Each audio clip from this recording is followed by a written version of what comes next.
এবার অনুরাগের ছোঁয়ায় গল্পের নতুন মোড়ে নিতে চলেছে। মানে মেইন গল্পে এগিয়ে যাচ্ছে অনুরাগের ছোঁয়া। এতদিন গল্প একভাবে চললে টিআরপিতে অনেকটাই নিচে নেমে যায়। এক ধাক্কায় টিআরপি অনেকটাই নিচে নেমে আসে। এ কারণেই এবার ধারাবাহিকে নিয়ে আসা হচ্ছে মেইন টুইস্ট। সুদীপা আদিত্য পরমাকে নিয়ে এবার ত্রিকোণ প্রেম দেখানো হবে, যেমনটা কুসুম দোলাতে দেখানো হয়েছিল।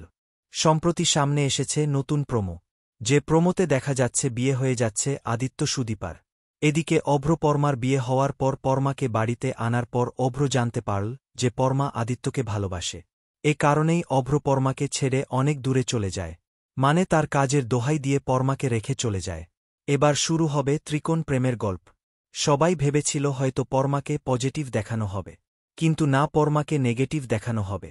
পরমা অভ্রকে বিয়ে করলেও এখনো মনে মনে আদিত্যকে ভালোবাসে। পরমা বলে, আমি অন্যের হাত ধরে এ বাড়িতে এসেছি ঠিকই, কিন্তু আমি মনে মনে তোমার কাছে এসেছি।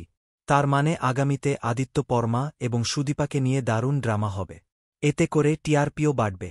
তাহলে আগামী 2-1 সেপ্টেম্বর 1 ঘণ্টার মহাপর্বের পর থেকেই মেইন গল্পে এগিয়ে যাবে অনুরাগের ছোঁয়া। তাই কোনোভাবেই মিস করবেন না অনুরাগের ছোঁয়া।